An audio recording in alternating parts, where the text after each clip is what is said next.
Welcome to NairaTv's Global Politics Horizon. The first question is, assuming that you are elected, let's look forward to day one. You've been sworn in and you've just closed the door to your presidential office. You're sitting down and adjusted your seat to your liking, and you grab the presidential pen. What are the top priorities that you tackle for day one? Well, that's interesting.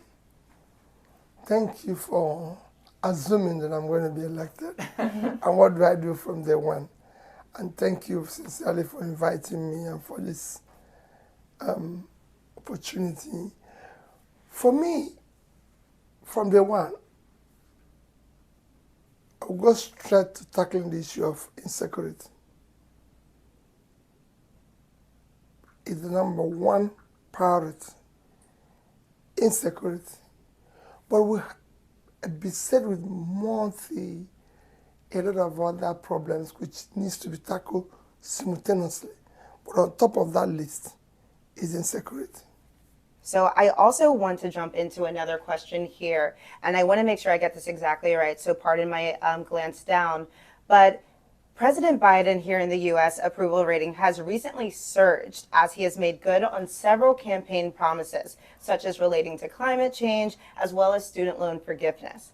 In the name of transparency, what promises should the public hold you accountable for against the next 4 years if they were to want to vote for you for re-election?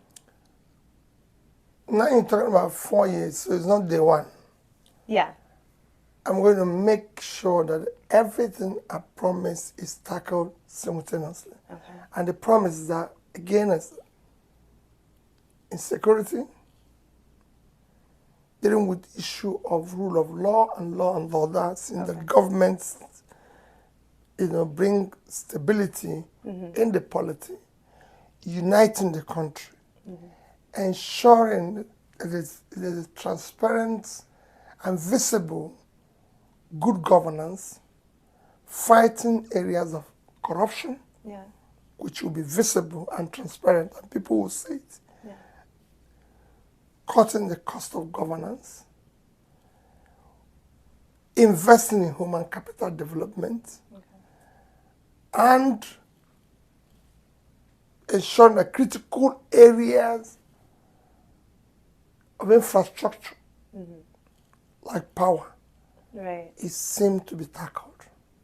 Okay. And this, I've said, people will see, whatever we're doing will be visible, it will be measurable, people can see it. And I think that's very important for it to be visible and measurable. So that's something that we can look forward to. So thank you. That's great to know. Given the numerous challenges that Nigeria faces, corruption, like you mentioned, a lack of stable electricity, lack of job growth, etc. What message would you have for those who have already just simply given up? Well, like it's happened in every other nation, what we're going through now have happened in other nations. What it requires is just leadership. If we have a competent leadership with character and capacity, you start trying to pull the country out of all this. There's nothing difficult in saying, hey, today we're generating 4,000 megawatts of electricity, that we're going to move it in 4 years, in 5 years, from 4,000 to at least 10,000. It was a rocket science. We'll do it, people will see it, people will feel it. We're going to deal with the issue of corruption. It's something that is, I preach it every day. If the leader is not corrupt, his family and those around him are not, you reduce it by 70%. And whoever is doing it knows that he's going to face the law. So if you're caught in it, no question, nobody's above the law. And you start doing this. You see, when you start doing the right things, issue of what is even mentioned, job creation, if you tackle the intangible aspects of insecurity, which is number one. Deal with the issue of rule of law, law and order. Invest in human capital development. You're going to start attracting people to come and invest local first, your diaspora, then foreigners. So also, anytime the question is asked, essentially, everyone always affirms that they believe in a more inclusive government. However, we've seen time and time again, whether it has to do with gender, ethnic group, physical ability, that action isn't necessarily taken. In your, if you were to be elected, what specific pledges can we hold you accountable for regarding to this subject?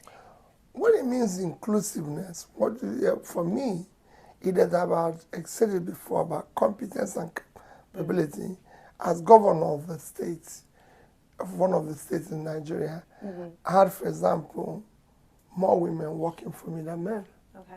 Because they were competent. Right. So it's not a question of, it's not something that you're entitled to. Right. You know, it's not an entitlement. Right. It is a question of, are you qualified?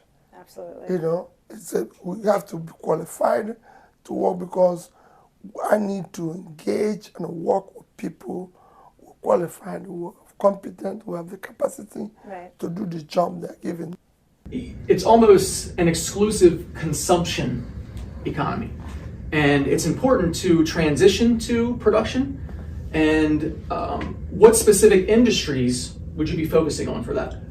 That's what I've always preached, that I want to move the country from consumption to production. And when you talk about production, it is a whole vast thing.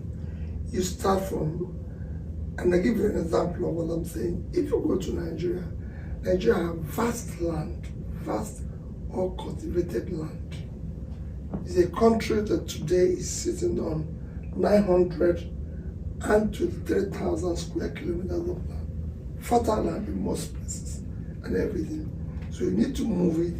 You need to get people to go back to the farm. Again, security issues in some of the farms. You need to deal with the security issues to get those who have left their farm now to go back. And you need to have a development bank, like agricultural bank, to support more production in that sector, so that they can feed themselves, Nigeria can feed itself, and export agricultural products, which is very critical to us. We need our greatest assets, assets in terms of physical assets today, is the land we have. You know, so we have vast land, physical assets, which we can invest in, not oil. The land can give, if we manage it more effectively, it can give us more money than oil. But today we're dependent on oil. I mean, if oil had not saved Venezuela, we have 10 times more oil reserve than we have. It won't save us. And oil is a diminishing asset. Even in America, yeah. Texas is not the biggest state, it's California. When you talk about two things, land, agriculture, and knowledge. And there's something for us. We can drive this through process. We can drive agriculture, we can drive knowledge. That's what's in production. As I said, I will invest in agriculture, I will invest in knowledge. Again, the more you generate, transmit, and distribute more power, the more people go into manufacturing of finished goods. So these are specific areas that will help to create jobs, to everything, and that's what we need to do. Okay, so it sounds like subsistence farming and self-sustaining first, and then. Of course, no. It's not just subsistence. We're going to go into manufacturing, but we have to start at the base. You have to first have the agricultural product before you talk about manufacturing. So we're going to run everything simple, but we must be productive. It's a country of 200 million people. Like I said, we have vast land, we have the population, and we have youthful population that are very energetic and I can tell you, have the capacity to change the world. And so you did mention the youth, but brain drain is an enormous problem that Nigeria is facing right now. Many Nigerians abroad, including myself, dream of coming back home to build a home, to invest into Nigeria, to work in Nigeria, and contribute to it. However, many of us may be particularly scared due to the increasing violence that is partaking in the country. What is your action plan to fight against domestic terrorism in Nigeria? I'm not worried about brain drain. Mm-hmm. There will be brain gain. Because they're going to come back. When we fix the place, you'll be the first investors who will tell the world that we're doing well now. Right. Because same thing has happened everywhere in the world. It is those who left Asian countries that went back and turned it around. Mm-hmm. So you are going to come back and turn it around. When we bring stability, secure the place, ensure that we entrench rule of law and order, you'll come back. So it's a gain for us. Right. You know, it might be a loss now because you've seen the president. So dealing with the issue of terrorism, what I said, when we deal with security, we will deal with it aggressively. I might not tell you, disclose exactly what we're going to do. Of course. But some of the measures we're going to do is that we're going to increase the manpower within the security agencies, equip them properly. Right. You know, support them with the political will to deal with the issues decisively. Have a multi-sectoral policing where we have police at the center, policing at the state, possibly at the local government, and even in the communities where we have security. Deal with it aggressively. Right. It's not, like I said, it's been done everywhere, and we can do it. Absolutely. Are there any misconceptions about your presidency and candidate run that you would like to address at this moment? Well, I don't think there is, except maybe people will say we don't have structures, you know. But for me, that is what we want to destroy. We want to dismantle the structure because the structures that are there today are structure of criminality, structure of corruption, structure of inefficiency, structure of ineffectiveness. These are things we want to remove and bring in a movement that wants to take back the country, give it to the people, create Nigerians that will have faith in their country because they hope like her. It is no secret right now that in Nigeria currently spends more than it earns. So that is a huge problem that the country is facing right now. I understand that you have plans to cut those expenditures, and I believe you spoke to that a little bit earlier before. But specifically, how do you plan on tackling this? Not just Nigeria that spends more than it earns. A lot of other countries do the same thing. Okay. A lot of other countries are borrowing. Right. United States today owes about 80% of its GDP in debt. So everybody's borrowing. Right. Everybody's spending more. Okay. There's nothing wrong in borrowing. It is what you do with the borrowing that makes the difference. If you borrow for investment, you will grow. The problem we have today is that we're borrowing for consumption. You commit suicide. Yeah. So I want to borrow for investment. And we're going to do that.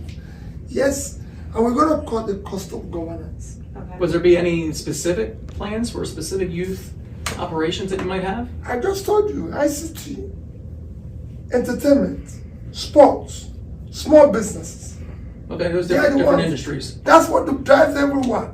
If you shut it down in America, there will be more criminality in America than there is in America. They'll be shooting each other on the street because they have more guns there on the street than we have. I can assure you. So the youths have the energy, and you need to put them to work. So we want to create a society where people will jump to the plane and come and celebrate. Starting with our people. Nigerians all over the place doing incredible things, and we want to change it. We want to bring it home.